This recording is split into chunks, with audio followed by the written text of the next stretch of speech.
What'd they tell you? Nothing. Okay. She was life flighted here. Yeah. Estes são Natalie e John Sherrill, os pais de Mackenzie Sherrill. Poucas horas antes, eles foram informados que a filha deles estava envolvida em um acidente de carro devastador e que ela foi transportada de helicóptero para o hospital mais próximo. No entanto, o que eles estão prestes a ouvir deste oficial mudaria o curso da vida deles e de Mackenzie para sempre. Dizem que os opostos se atraem. E foi isso que aconteceu quando Mackenzie Shirilla, a garota popular que vivia a vida como se não houvesse amanhã, conheceu Dominic Russo, o garoto inteligente que tinha um futuro brilhante pela frente. A história dos dois poderia ter tido um final feliz, se não fosse por um acidente de carro no qual Dominic e seu amigo, Davion, morreram. O que ninguém imaginava é que o que parecia ser uma tragédia era na verdade uma tentativa de assassinato planejada. O caso aconteceu em Strongsville, Ohio. Segundo o censo de 2020, a cidade tem pouco mais de 42 mil habitantes e é um subúrbio de Cleveland. Pouco depois das 6 horas da manhã do dia 31/7 de 2022, um homem que saiu para correr se deparou com um carro que havia batido contra um prédio. Ele chamou ajuda médica e 3 jovens foram encontrados nas ferragens. Mackenzie Shirilla, de 17 anos, seu namorado Dominic Russo, 20 anos, e um amigo do casal, Davion Flanagan, 19 anos. Dominic e Davion morreram no local, enquanto Mackenzie foi levada para o hospital em estado crítico. O acidente virou notícia e a comunidade de Strongsville estava bastante chocada com a perda de 2 jovens que tinham uma vida toda pela frente. Mas afinal, quem eram os jovens envolvidos no acidente?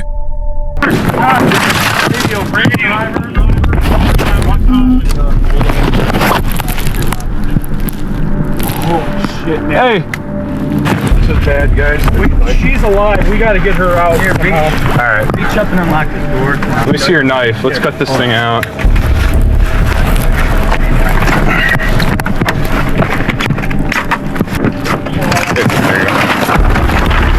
Nesse momento, os policiais verificam o carro para ver se as vítimas estão conscientes. Um policial comenta que os 2 jovens estavam mortos.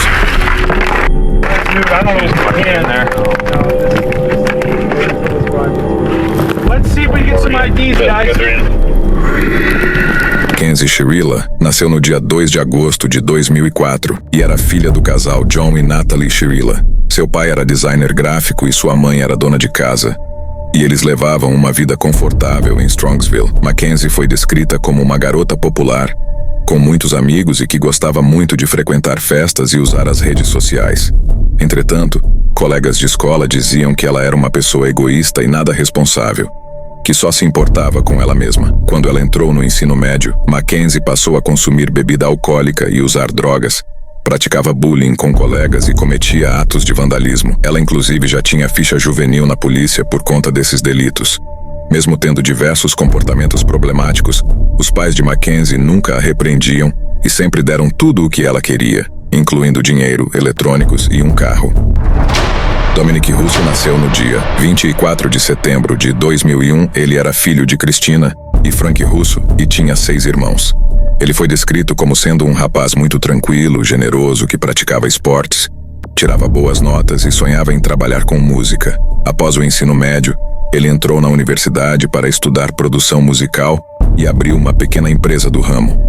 A empresa tinha um bom retorno, tanto que Dominic conseguiu comprar o seu próprio carro com o dinheiro do seu trabalho.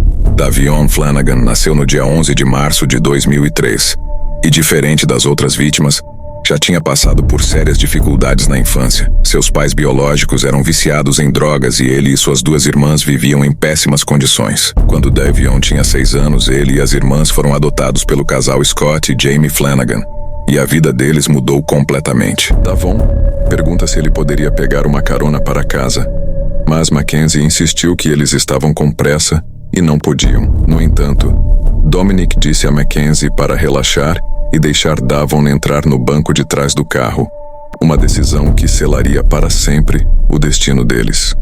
A viagem começou normalmente e tanto Dominic quanto Davon cochilavam durante o trajeto. No entanto, de repente, Mackenzie pega uma rota diferente, uma que leva completamente oposta à casa de Davon, uma que apenas alguns dias antes ela passou horas circulando por aí. Sem qualquer hesitação, ela pisou no acelerador, ultrapassando 150 quilômetros. Mackenzie passou voando pelas câmeras de rua.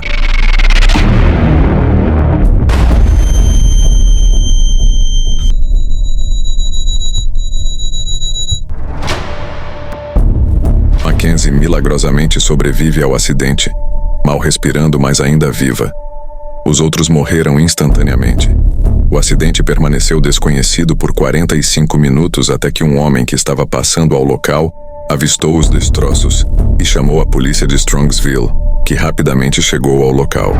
Either she's drunk or high, or she just isn't from here, was going way too fast and didn't know where the road ended. It looks like they even went off the road up there. They did.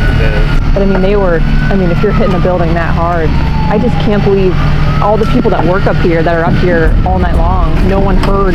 They're in factory type settings. So. Yeah, well. And it's dark over there. That's insane though. Once they get her out, I'll go over to this building because I think there's a camera on the front of that building. I don't know if it's working, but I can always ask. E ele era um cara inteligente e reservado. Apesar das diferenças, eles se davam muito bem.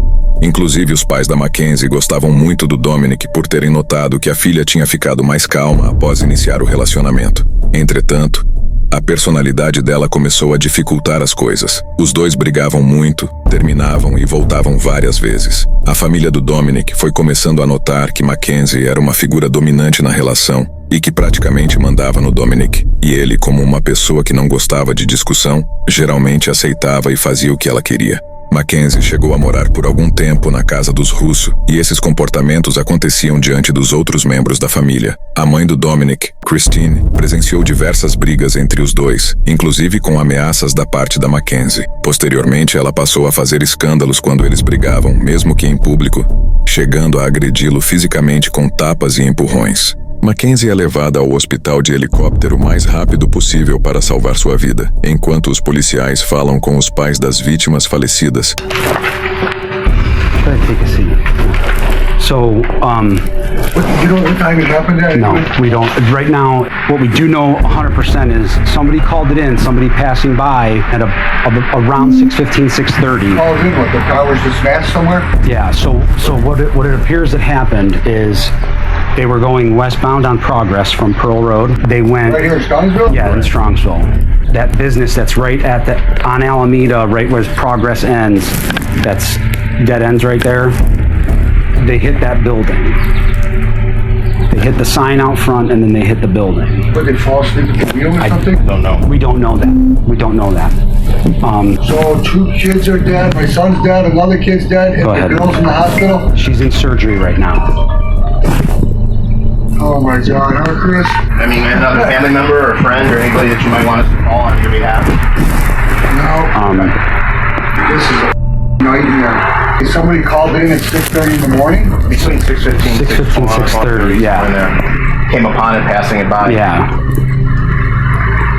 Oh my gosh. This is horrible.